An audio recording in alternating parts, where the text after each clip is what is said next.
What's good, everybody? It's your boy David again, and I'm back with another video today. If you guys are new to my channel, please do subscribe to my YouTube channel, like the video, and comment down below. So today, this is a video wherein nagong daw yung defending champion. I think siya yung defending champion, and I think this is the first time in the history of Tawag ng Tanghalan na nagong yung defending champion, or as a daily winner and defending champion, no? So hindi ko alam bakit. So this was a performance of John Vergel last November 7, okay, nung Tuesday, no? And I'm not really quite sure what happened, no? So we're going to find out kung ano ba yung nangyari, bakit siya ginong, okay? So, I will be reacting as like di naman sa ano. So, may inaayos lang ako sa text. Anyway, let's see kung ano ba yung nangyari. Okay? I am really curious. Saan ba siya nagkulang or nagkamali or the like. So please do follow me on Facebook and on Instagram. Okay, RealDavid_29 and David Lanyas on Facebook. So yeah, let's begin, man. Let's go. Ano bang kanta kasi? Oh, sa ano to? Di ba't sabi mo di mo ko Bandang Lapis, okay?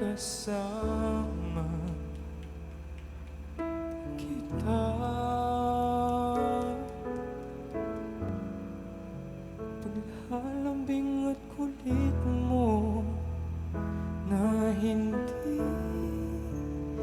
nakakasawa.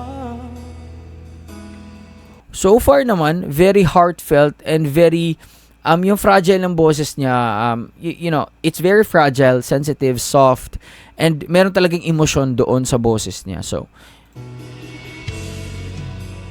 bakit pa dumating tas buong buo pa, oh. ang oras na ito? Okay? Balitaan ko na wala. Okay, dito na part medyo obvious na may kaba, okay? Ka na, hindi ba't sabi mo hindi mo ko iiwan, hindi pababayaan na ako'y mag-isa. I love the alteration actually sa arrangement. Hindi ba't sabi mo sabay tayong tatanda? Bakit bigla ka na lang nandyan sa kabilang Okay, kabilang buhay, Bandang Lapi. sa kabilang buhay?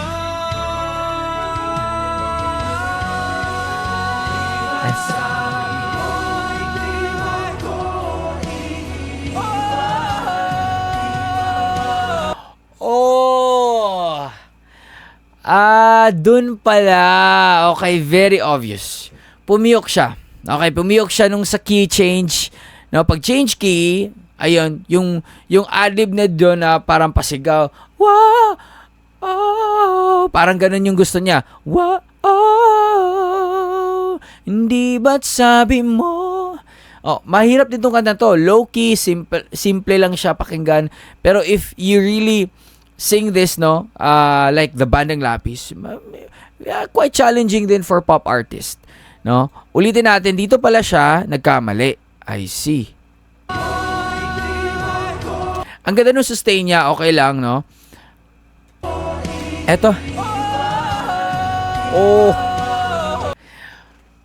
Yung mukha ni Eric Santos, oh. Oh. Alam niyo guys, pag ganito mga nangyayari, nakakaawa yung singer, no? Kasi hindi kasi natin gusto, kahit bet natin yung singer o hindi, we really don't like, listening and watching, singers or artists suffer just because of the piyok, no? Na parang nakakaano din nakakababa ng moral, no? Pagka ganun eh. But anyway, I hope that he's fine.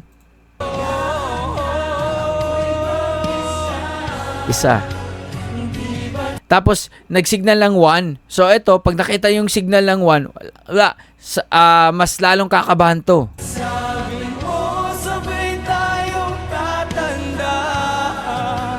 Bakit bigla ka na lang nandyan? Hindi ba't sabi mo, hindi mo ko iiwan? Okay, medyo conscious na siya. Nakikita natin sa kanyang ano tawag dito? Yung gesture niya, yung body language niya, alam natin, no? Na conscious na siya. Hindi pa babayaan na ako'y mag-isa. Ayun. Ako'y mag-isa. Dalawa na yun. Sabi mo, sabay tayong tatanda. Ayun o, kinakapos.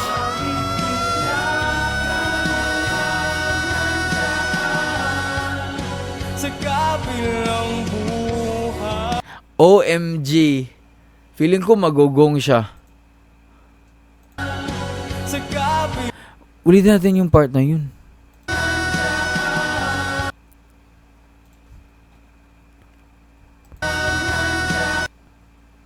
Oh. Ito nga, parang nahihirapan na siya. Nasistrain yung boses niya, yung falsetto. Strained na eh. May raspiness na dun. Okay naman siya pakinggan, pero alam mo, strained na. Ayan, no? sa kabilang buhay. OMG. Sa kabila, sa kabila, sa kabila.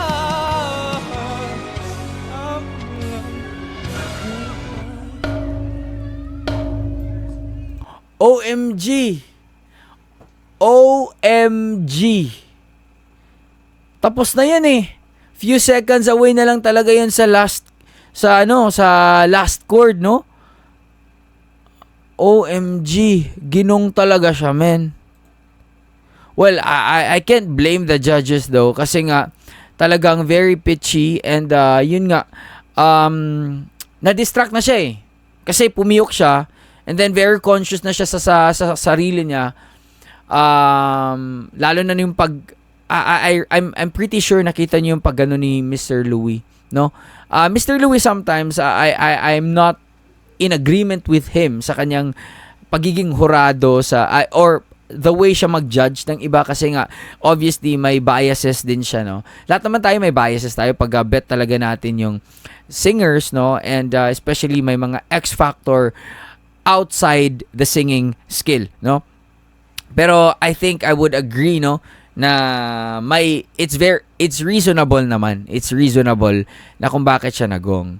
Yun nga lang, patapos na eh, no? Patapos na eh. Yun lang yung very sayang. I think etong part na to,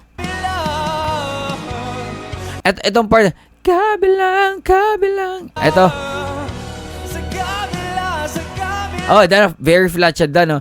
Sa kabilang. Kung hindi niya to ginawa, hindi na siya nag-adlib ng ganun, I think hindi siya igugong. Yun, sa akin lang yun, ha? Ayan, oh. Sa kabila, sa kabila. Ayan. I think that really triggered the gong. Oh, yung kabilang. And indecisive na siya, conscious na siya, and yun na, nafa-flat na. It's very hard to watch and listen to singers who struggles kasi wala namang singer na gusto mag-struggle. And the fact that he is the defending champion sa araw na yan, no? And I think na factor din yung masyadong may mga adlibs, may maraming alteration, no, sa style sa pagkanta ng isang kanta na dapat naman may mga kanta kasing wag mo masyadong galawin, no? So narinig natin may falsetto, may para mga adlibs, maraming bale sa chord progression, may mga ano ba tawag dito? Mga passing chord, no? Mga dagdag or mga bali-bali doon. Now we can hear the different approach sa kantang to, and hindi mo naman sasayangin yon. So you have to also complement or compromise to the arrangement as a singer, no? Isa din yun sa pagiging singer. You have to be very versatile, maka-adjust ka lagi, ganon. But yun nga, again, it's sad to watch and witness this kind of, situation, and it's very unfortunate, no? But I hope that John Verhel, if you're watching this video, I really hope na you don't get depressed. I think you may be, no? Lahat naman tayo, no, madadown tayo, but challenge lang po to sa atin as an artist, no? It's normal. It's normal na pumiyok, kabahan, magkamali. And the good thing is you have the opportunity to get back on your feet, stand up, be better, and learn from this situation. Okay? So yun lang. And again, it's very hard to listen and watch na may makita tayong ganito. But anyway, I hope na nakapagbigay ako ng input as an audience and as an artist myself. So yeah, that's it. Hope you guys enjoy that one. Peace out, everybody. Much love. Stay safe and God bless you all. Peace.